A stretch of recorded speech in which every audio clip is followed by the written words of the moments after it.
As ironias do esquecimento, luto e esperança em Ainda Estou Aqui. Ainda Estou Aqui, de Marcelo Rubens Paiva, é dessas obras raras que conseguem agarrar o leitor da primeira até a última página, tomando sua atenção, imobilizando seu corpo e roubando seu fôlego. O livro se abre com 3 proscênios. Uma foto da mãe, Eunice, com o pai, Rubens, seguida de uma dedicatória às 4 irmãs e arrematada por uma epígrafe de David Bowie. Planet Earth is blue and there is nothing I can do. Vocês conhecem esse verso. De fato, é um planeta azul, azul pacífico, mas a vida que temos nele está longe de ser pacífica. There is nothing I can do.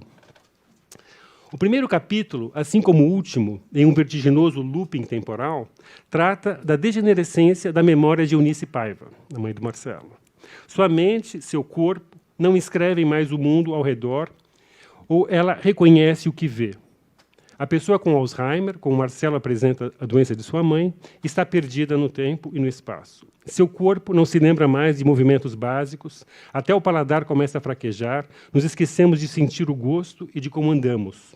Marcelo narra, nas páginas iniciais, a ida ao fórum com a mãe para interditá-la judicialmente. O filho se torna curador da mãe, ou, nas palavras do autor, eu virara mãe de minha mãe.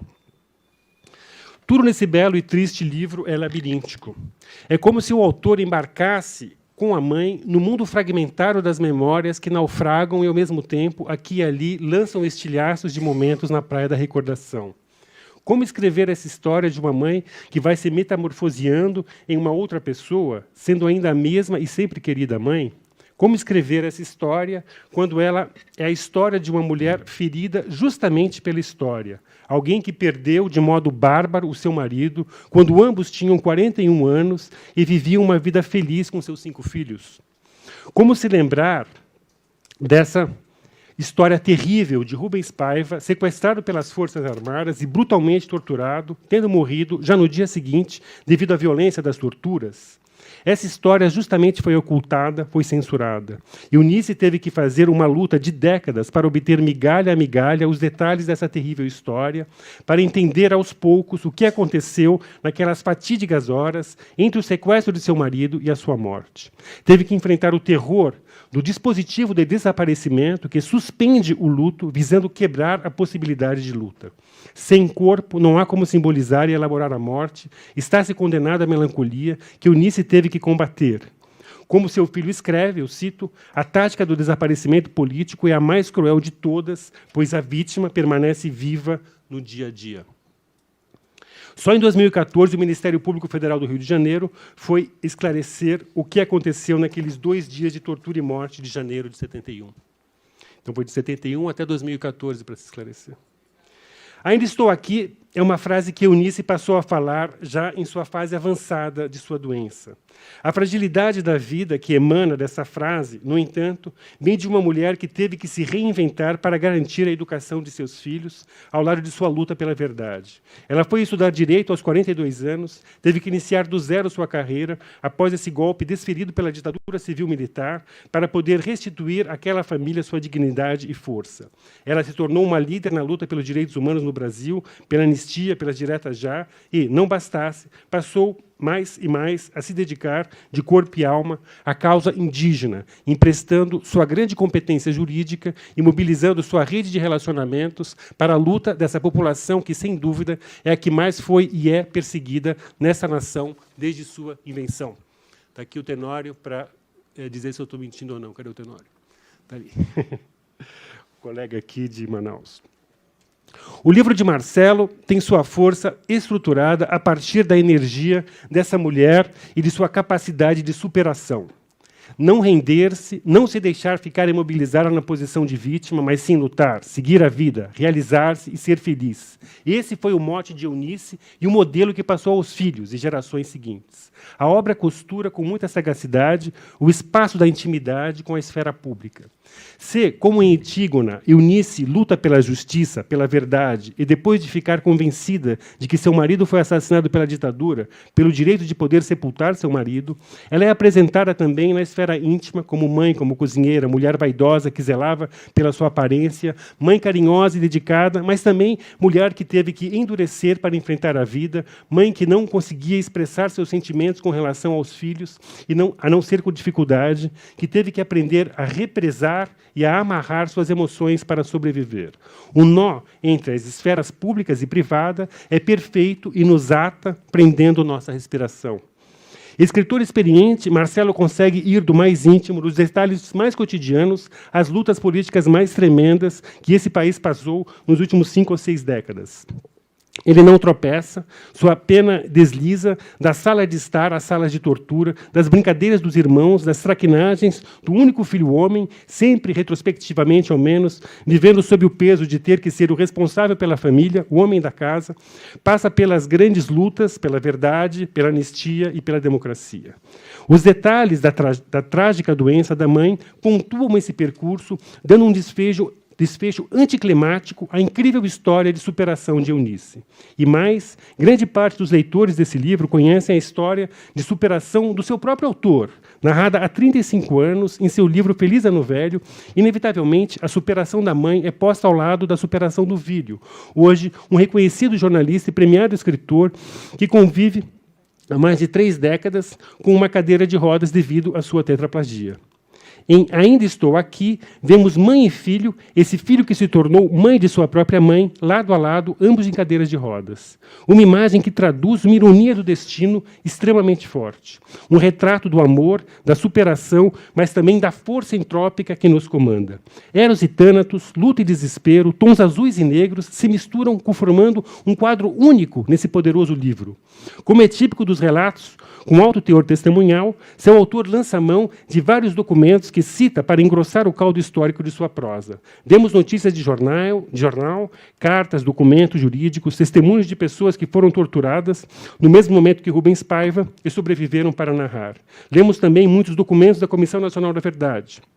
Depoimentos de torturadores que denunciaram seus colegas de profissão, escancarando o circo dos horrores da sala de tortura de nossa última ditadura. Coincidentemente, entre aspas, muitos desses que denunciaram morreram poucos dias depois de iniciarem seus relatos. As forças da ditadura, isso é evidente nessa obra, ainda estão aqui, parafraseando o título do livro, né, também.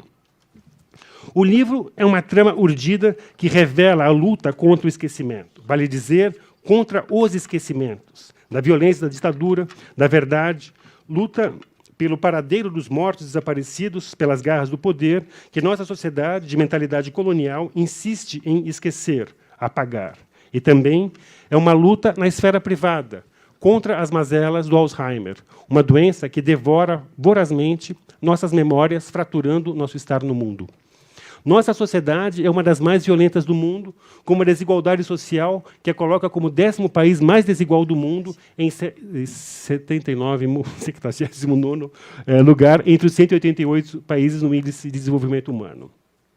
Essa disparidade social está relacionada à nossa violência institucional, policial e, sobretudo, simbólica. O controle se dá em todos os níveis, pois só com muita repressão e violência pode-se manter essa estúpida disparidade social. No Brasil, costuma-se dizer que não temos consciência de nossa história. Na verdade, o que acontece é um massacre sistemático das histórias e memórias da parte majoritária da população, que não tem direito a esse local na autoimagem do país.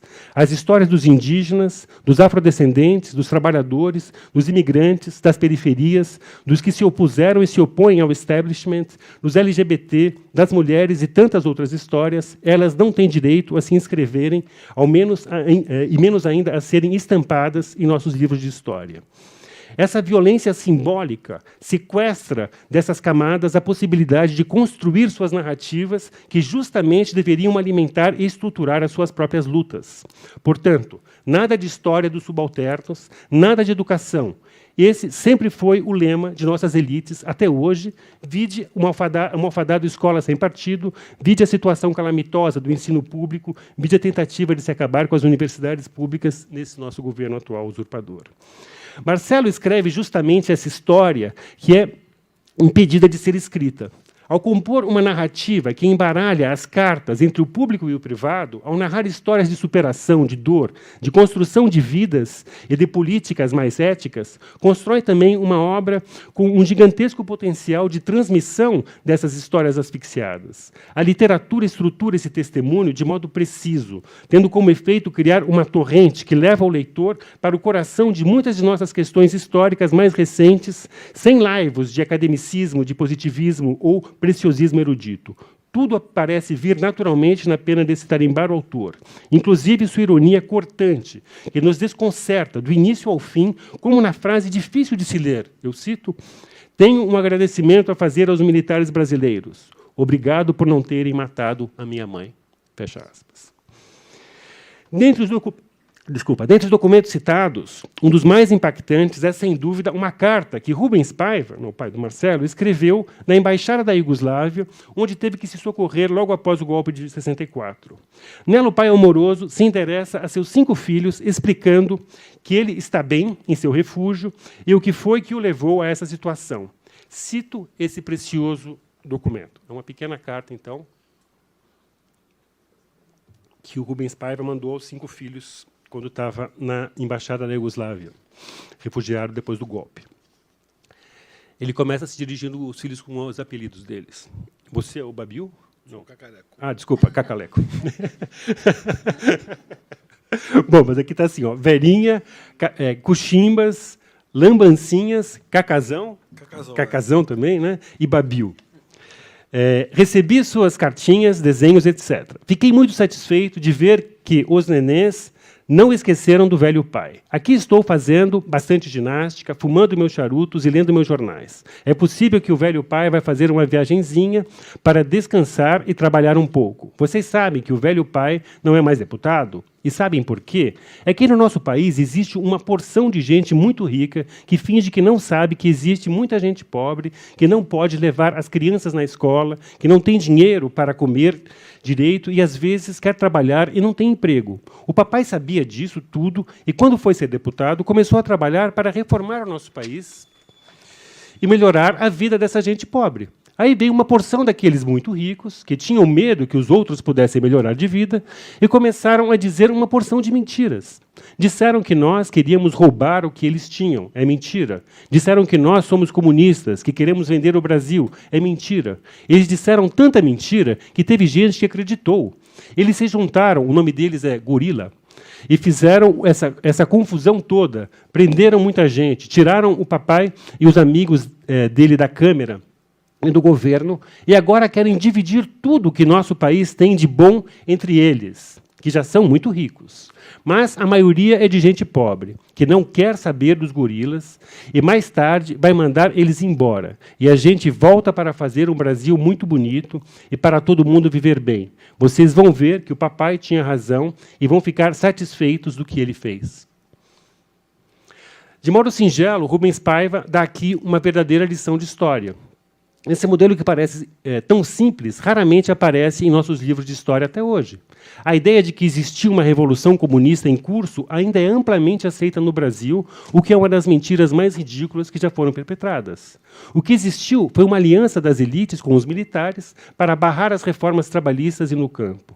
Ano passado, essas mesmas elites fizeram a mesma coisa, só que sem precisar dos militares. As reformas trabalhistas e da Previdência estão aí para provar essa trágica ou tragicômica repetição histórica. Tocando em miúdos, Marcelo não só constituiu uma obra preciosa sobre uma fase tão importante de nossa história, aberta em 64 e que, de certo modo, ainda não se encerrou, como também permite que essa história se torne acessível para além dos especialistas acadêmicos. Os detalhes tremendos, mas necessários, das descrições das torturas pelas quais passou seu pai devem ser tornados públicos e não ocultados devido a uma higiene, seja ela política ou pseudoestética. Essa é a verdade e devemos enfrentá-la sob a pena de eternizar, como fizemos até agora, nossas práticas de tortura e de terrorismo de Estado. Assim, Marcelo encadeia, após a descrição da tortura e desaparecimento de seu pai, a história da tortura e desaparecimento de Amarildo Dias de Souza. Abro aspas. Não se tem notícias do paradeiro de ambos. Fecha aspas. Ele conclui secamente. Os teóricos da literatura gostam de pensar nos gêneros e subgêneros das narrativas e de tentar encaixar a literatura nessas gavetas. Eu prefiro pensar em tonalidades. O texto de Marcelo está marcado, sem dúvida, por um tom testemunhal, é carregado de realismo, sem deixar de ser uma construção literária requintada. Tem o trágico e chega a ter o cômico, graças à referida ironia cortante. Uma das fontes do seu realismo deriva, o que pode parecer paradoxal, da capacidade do autor apresentar os momentos de normalidade dentro da mais absoluta anormalidade. Isso acontece de modo gritante em duas passagens do livro. Uma delas é citada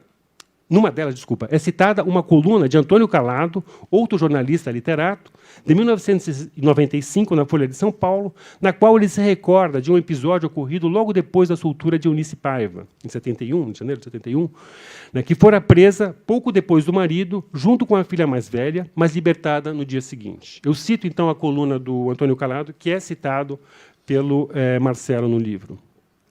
Outra recordação que me ficou nítida liga-se a Búzios. Ali fui num fim de semana de 71. Quando paramos a uns 100 metros da praia, vimos alguém, uma moça que nadava firme em nossa direção. Minutos depois, subi a bordo, cara alegre, molhada de mar, Eunice Paiva, mulher do deputado Rubens Paiva, amigo de Renato, amigo meu, de todos nós, um dos homens mais simpáticos e risonhos que já conheci. Eunice andara preocupada. Rubens fora detido pela aeronáutica dias antes e nenhuma notícia sua tinha chegado à família. Mas agora Eunice, que fora também presa, em seguida libertada, podia respirar tranquila, podia nadar em Búzios, tomar um drink com os amigos, pois acabara de estar com o ministro da Justiça ou da Aeronáutica, que ele havia garantido que Rubens já tinha sido interrogado, passava bem e dentro de uns 2 dias estaria de volta à sua casa. 2 dias depois, isso sim, os jornais recebiam uma notícia tão displicente que se diria que seus inventores não faziam a menor questão que fosse levada a sério.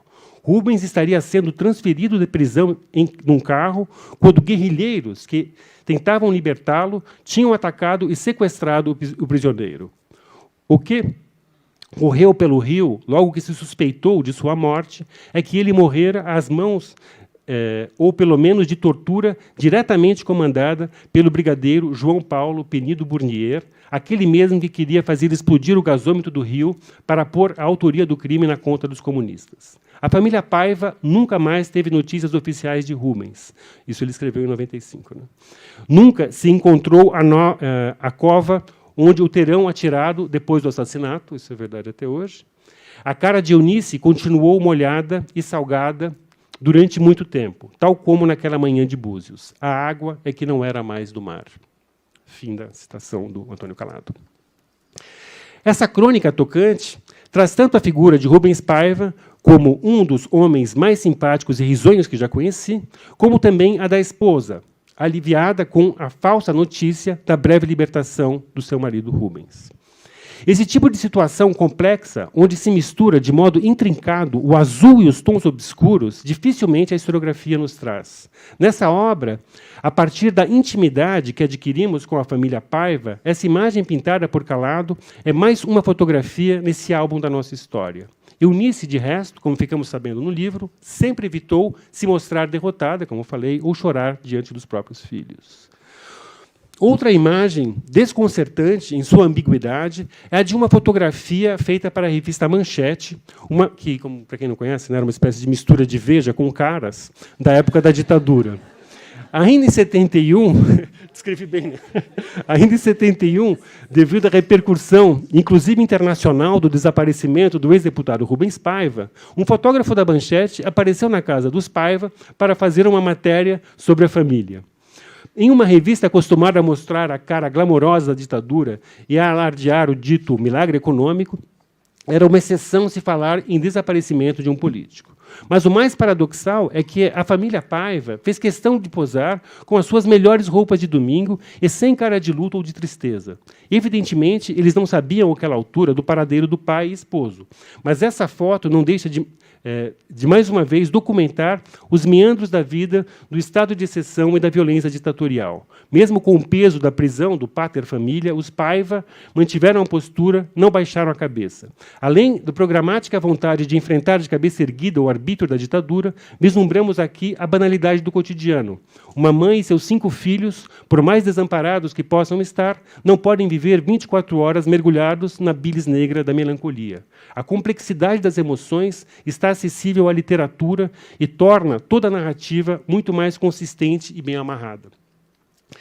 Entre Mnemosine e Lete, o rio da memória e o do esquecimento, o condutor da nau e do leitor, esse Virgílio de... Você mora no Sumarezinho. Esse Virgílio de Sumarezinho nos faz imergir na sua história e na nossa história nacional. Se Freud caracterizou a pessoa traumatizada como sendo aquela que sofre por ter memória demais, podemos dizer que Eunice foi da memória de mais para memória de menos, característica de quem sofre Alzheimer. Por outro lado, Eunice se torna também uma metáfora do Brasil. Ela teve que lutar toda a sua vida contra o esquecimento da violência sofrida por seu marido e por tantas outras centenas de milhares de pessoas durante a ditadura civil-militar de 64 a 85. Se a Comissão Nacional da Verdade jogou um pouco mais de luz sobre os fatos, sabemos que muitos deles, a maioria, ainda dormitam sob o manto do esquecimento.